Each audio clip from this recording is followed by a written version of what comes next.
السلام عليكم، ازيكم يا شباب؟ عاملين ايه؟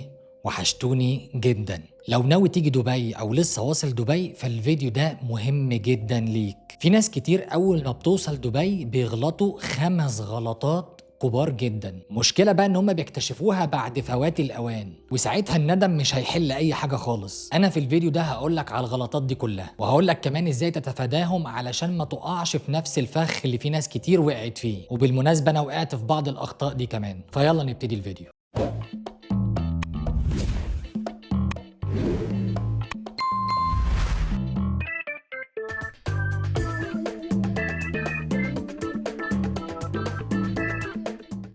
أول غلطة ناس كتير بتقع فيها وهو إنك بتكون عايز تعيش حياة فخمة من أول يوم. يعني أنت بمجرد ما بتنزل من الطيارة بتلاقي ناس عايشين في أبراج عالية وحاجة كده شياكة، راكبين عربيات فخمة بملايين، بيخرجوا كل يوم في مطاعم 5 ستار. فأنت بقى جاي من كونسبت هو أنا أقل منهم في حاجة، ومن هنا بتبتدي تصرف بقى من غير حساب، بتسكن في مكان أعلى من دخلك، بتشتري عربية وأنت أصلا لسه شغلك أنت ما تثبتش فيه، وبتبتدي بقى تخرج أكتر ما بتشتغل. بس بعد شهرين 3 كده بتكتشف انك حتى مش قادر تدفع الايجار، والكريدت كارد بتاعك عليه ديون طبعا، ومش عارف تاخد القرار ترجع بلدك ولا تكمل هنا. فبص يا معلم، انا هنصحك نصيحة لوجه الله تعالى. بص، عيش على قدك لو حتى اول سنة، يعني ملوش لازمه الاستعجال. استقر، افهم البلد، اشتغل كويس، بعدها بقى عيش زي ما تحب. لما تفهم شغلك كويس وتفهم البلد كويس هتفهم حتى فين المطاعم الغاليه او اللي هي لاكجري شويه وتقدر تخرج فيها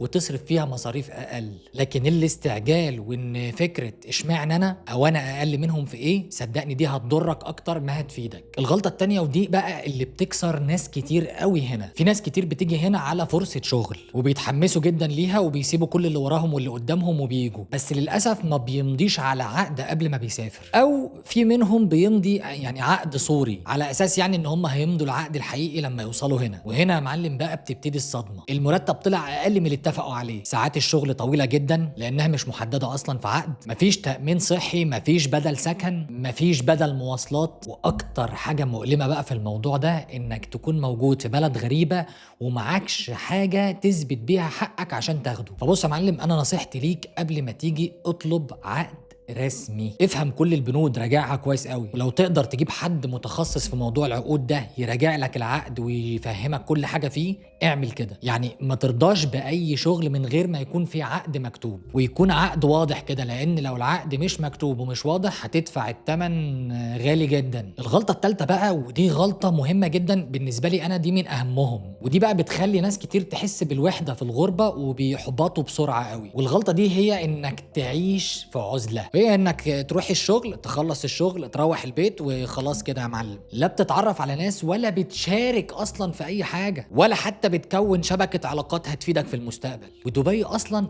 بلد العلاقات، لان ببساطه كده كل فرصه شغل او بيزنس او مساعده هتشوفها دايما بتيجي من ناس تعرفهم، او خلينا نقول يا سيدي معظمها بتيجي من ناس انت اصلا بتكون عارفهم. فالعزله هنا بتحسسك ان انت فعلا تايه ومش عارف يعني تبدا منين. فنصيحتي ليك يا معلم، اخرج، احضر فعاليات، شارك في جروبات، روح العب كوره مع ناس اتعرف عليهم، روح جيم اتعرف على ناس جديده في الجيم، اتعرف على ناس في مجالك، حتى لو شخص واحد بس في الاسبوع، خصوصا لو انت لسه واصل دبي وبتدور على شغل. الناس اللي بتنجح هنا مش دايما اذكى ناس، بس هم اللي بيعرفوا يربطوا نفسهم بالمجتمع هنا. فنصيحتي ليك من اول يوم توصل فيه حاول تكون علاقات بكل الطرق اللي قدامك. رابع غلطة بقى، ودي معظمنا اساسا يعني وقع فيها، بس قبل ما اقول لك رابع غلطة، لو وصلت لحد هنا في الفيديو ما تنساش تعمل لايك وسبسكرايب عشان تشوف الفيديوهات اللي جاية. زي ما قلت لك رابع غلطة دي هي اكتر غلطة كلنا تقريبا وقعنا فيها، وهنا بتكلم عن الناس اللي ناويين يعيشوا في دبي لفترة طويلة. يعني انت جيت وما عندكش نية انك ترجع كمان 2 3 بلدك. الغلطة هي انك تعيش في ايجار لسنين طويلة قوي. ففكرة انك تعيش في ايجار لسنين طويلة من غير ما تفكر انك تحوش عشان تشتري بيت، دي اكبر غلطة انت هتعملها في حياتك هنا لو انت هتقعد لفترات طويلة ولسنين طويلة. بص، انا مش بقول، عشان انا عارف الناس هتتكلم هتقول ايه، انا مش بقول لك انت النهارده نزلت من الطيارة لسه راح تستلم شغلك او راح تدور على شغل فخلاص بقى تبتدي خلاص انا راح اشتري بيت. بس لو ناوي تستقر هنا وتعيش لفترة طويلة فلازم من اول سنة تبتدي تحوش لمقدم الشقة اللي انت هتشتريها، وتجهز نفسك في خلال السنة دي انك هتقدم على قرض.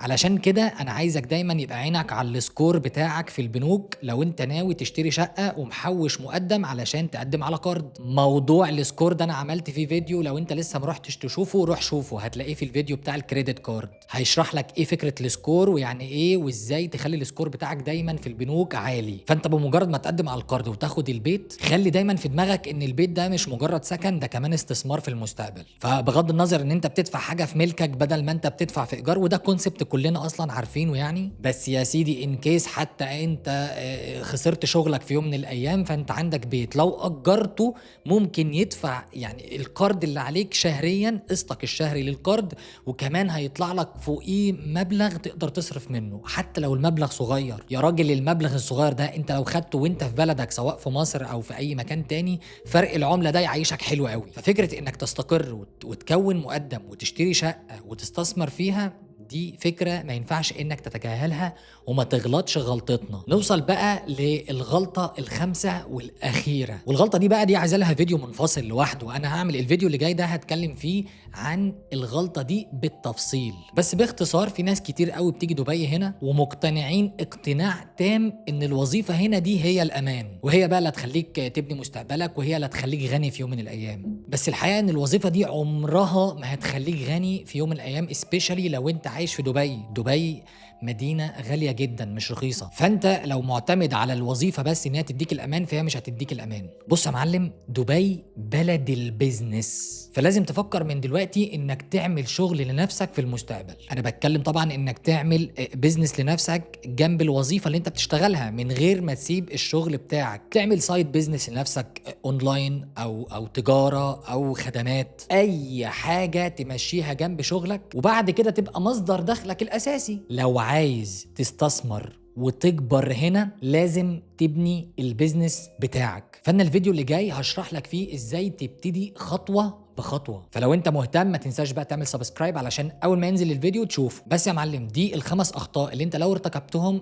ممكن تخليك تندم انك جيت دبي اصلا، او يا سيدي على الاقل تخليك تتاخر في طريقك. فانت لو تجنبتهم صدقني هتختصر على نفسك سنين كتير جدا. ما تنساش تدوس لايك وتكتب لي في الكومنتات ايه اكتر غلطة انت شفت الناس بترتكبها هنا في دبي. وما تنساش تعمل لي كمان فولو على الانستجرام، بصور اماكن حلوة في دبي واماكن ممكن تزورها لما تيجي هنا في دبي. واشوفكم في فيديو جديد ان شاء الله. سلام.